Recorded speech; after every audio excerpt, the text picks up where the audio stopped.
Pemirsa, tim Buser Satuan Res Narkoba Polres Pasuruan menggerebek rumah pengedar sabu di lereng Gunung Penanggungan. 2 orang dan beberapa barang bukti lainnya diamankan petugas ke Mapolres Pasuruan.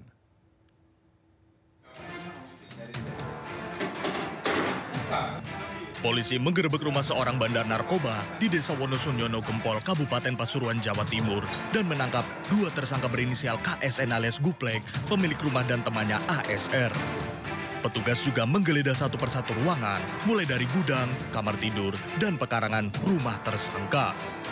Petugas juga mengamankan plastik klip bekas pakai sabu yang dibuang di dekat kandang, buku catatan transaksi penjualan sabu dengan nilai mulai dari Rp50.000 per paket, 1 set sound system bernilai puluhan juta rupiah, dan 2 unit sepeda motor, serta sebuah mobil. Menurut Kepala Desa, setiap hari keluar masuk orang asing di rumah tersangka diduga kuat transaksi narkoba. Modusnya, tersangka yakni menyetel musik dangdut keras di salon sound system untuk mengelabui warga sekitar di lereng Gunung Penanggungan. Warga yang lain merasa aman, tidak terganggu tidurnya, ya segala macam. Wonosunyo ini kalau bisa jangan sampai ada narkoba, karena generasi muda kita, generasi penerus juga kepingin desa ini ayem, aman, tentrem.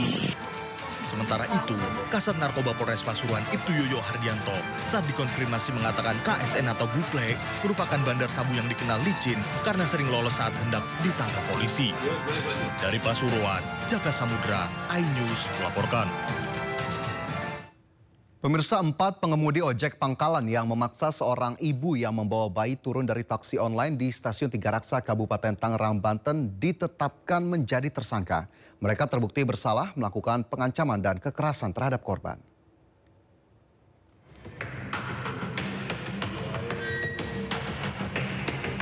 Inilah 4 tersangka pengemudi ojek pangkalan yang memaksa seorang ibu yang membawa bayinya turun dari taksi online di Stasiun Tiga Raksa, Kabupaten Tangerang, Banten.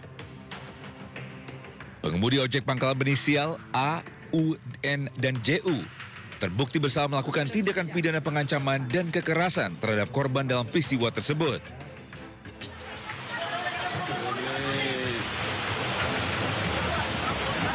Peristiwa ini berawal dari video viral di media sosial yang menunjukkan penghadangan terhadap taksi online di Stasiun Tiga Raksa pada Jumat lalu.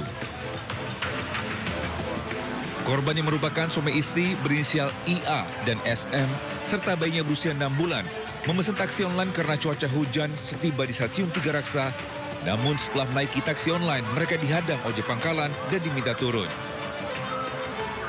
Karena merasa terancam, korban kemudian memilih turun dan sempat meluapkan emosinya. Sebab berdasarkan pengakuan korban, salah seorang opang mengancam dan mengempiskan ban apabila penumpang tidak mau turun. Oknum opang lainnya yang dalam video terlihat menggunakan kemeja warna merah dan menggunakan helm mengetuk-etuk kaca mobil sambil membawa potongan selkon bata ringan. Jadi megang bata ringan dikutuk-kutukkan di pintu itu. Kini keempat tersangka terancam pasal tentang perbuatan tidak menyenangkan dengan ancaman 5 tahun penjara. Dari Kabupaten Tangerang, Banten, Aimarani, iNews melaporkan. Pemirsa, viral seorang ASN yang juga konten kreator dipalak 3 preman di Pelabuhan Kota Waringin Barat, Kalimantan Tengah. Ketiga pelaku sudah diciduk polisi, tapi tetap membantah memeras korban. Kalau misalnya kalian minta uang rokok, kalian paham. Kami tidak minta, Bang. Jujur aja, Bang. Kalian minta 20.000 per mobil tadi. Kita lari. Seorang ASN sekaligus konten kreator asal Ketapang, Kalimantan Barat, emosi saat mobilnya diadang dan dimintai uang Rp200.000 oleh 3 pria diduga preman. Negara ini kayak gini, Pak Prabowo. Begini lah negara ini. Peristiwa itu terjadi di Pelabuhan Panglima Utar Kumai, Kota Waringin Barat, Kalimantan Tengah, saat ASN hendak menjemput keluarganya. Video dugaan pemalakan ini viral di media sosial hingga polisi menciduk ketiga pelaku. Para pelaku selanjutnya membuat video klarifikasi, namun tetap membantah memeras korban. Tentang video viral kemarin yang kita bertiga ini, tentang yang dituduh di teks video kita ini ada katanya dibilang kalau tidak mau dilansir dia harus bayar 200.000. Itu tidak benar sama sekali. Tidak benar sama sekali itu. Dan kita cuma mau minta bagi karena penumpangnya lebih paket travel kita di Kumai. Mereka soalnya Melihat video klarifikasi tersebut, korban pun tak terima disebut sopir travel. Korban meminta polisi tegas menindak para pelaku. Kami menjemput keluarga kami di sana. Lalu kemudian kejadian ini adalah sebuah tindakan premanisme menurut saya.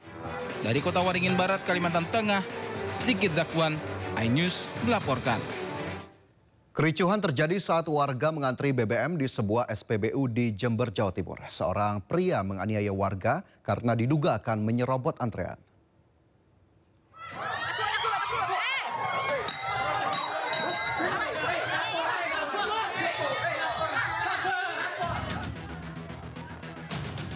Seorang calon pembeli BBM di SPBU emosi dan menganiaya warga dengan sebelah besi di Desa Pocoro, Kecamatan Rambi Puji, Jember, Jawa Timur.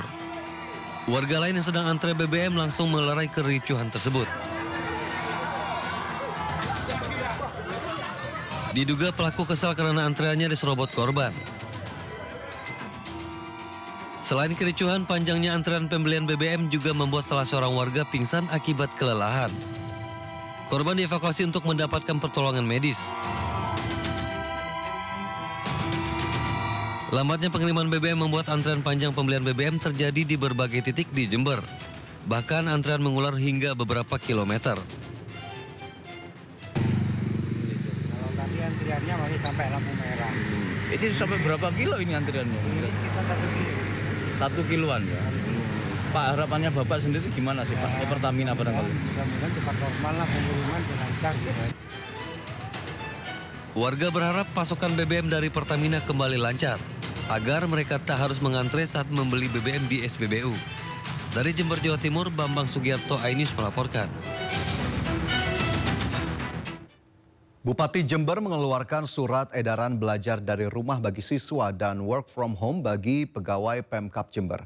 Hal ini dilakukan karena imbas kelangkaan BBM hampir di seluruh SPBU di Jember.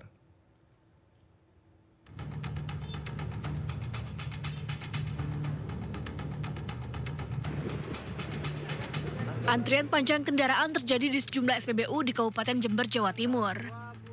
Hal ini membuat Bupati Jember Muhammad Fawaid mengeluarkan surat edaran belajar dari rumah bagi siswa dan work from home atau bekerja dari rumah bagi pegawai Pemkab Jember.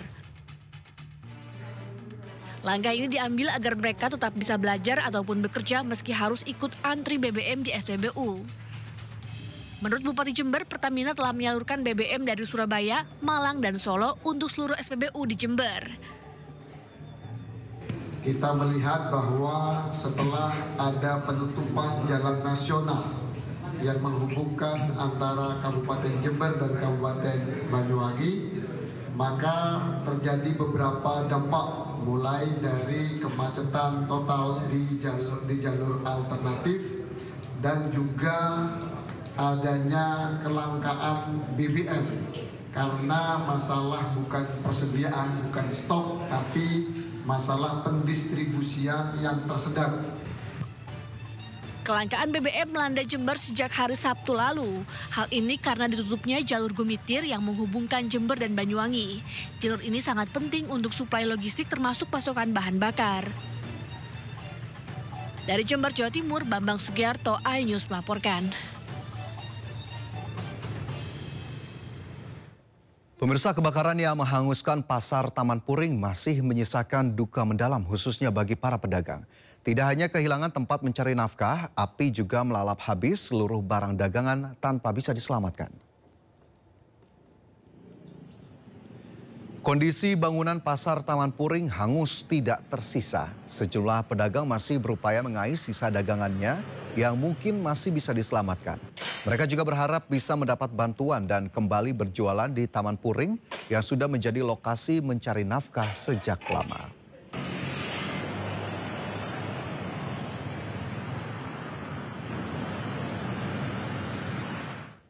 Dan pemirsa, untuk mengetahui update kebakaran di Taman Puring sudah ada rekan kami Wenda Nura di sana. Wenda, apakah masih banyak pemilik ruko yang mengais barang sisa kebakaran?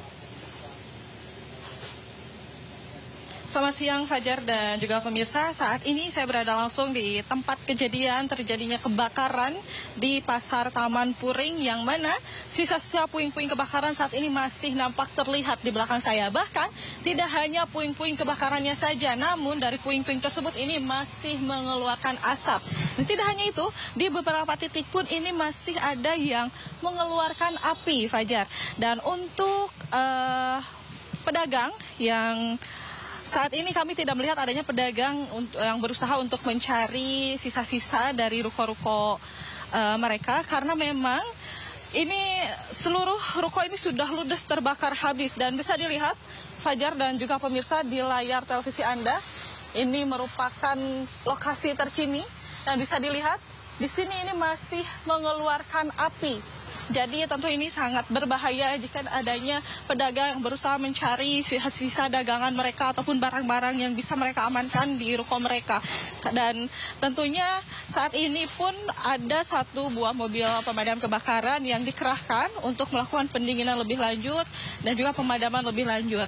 Dan Fajar, perlu kami informasikan juga bahwa untuk proses olah TKP kami pun belum mendapatkan informasi lebih lanjut, karena jika berkaca pada kejadian peristiwa kebakaran yang lainnya, ini proses olah TKP biasanya dilaksanakan setelah seluruh proses pemadaman selesai hingga pendinginan. Namun memang saat ini pendinginan pun masih dilakukan karena api pun masih ada, sehingga untuk proses olah TKP kami belum mendapatkan informasinya lebih lanjut.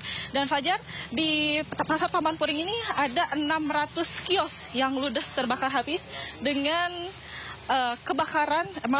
dengan kerugian total mencapai 30 miliar rupiah. Sementara demikian yang dapat kami informasikan, kembali ke Anda, Fajar. Ya Wenda, apakah ada bantuan dari Pemprov Jakarta atau pihak Taman Puring untuk mengganti kerugian dari ruko yang terbakar? Baik Fajar, kalau kami melihat saat ini memang belum ada dari pihak pemerintah provinsi yang hadir, namun tentunya dari pihak pemerintah provinsi DKI Jakarta ini sudah menyatakan bahwa akan melakukan revitalisasi di Pasar Taman Puring ini, dengan nantinya akan ada maksud kami di tiap kiosnya ini akan disarankan untuk memiliki alat pemadam api ringan di tiap kios agar kejadian serupa ini tidak kembali terulang. Fajar. Ya baik, terima kasih Wenda Nura melaporkan langsung dari Taman Puring, Kebayoran Baru, Jakarta. Selamat bertugas kembali.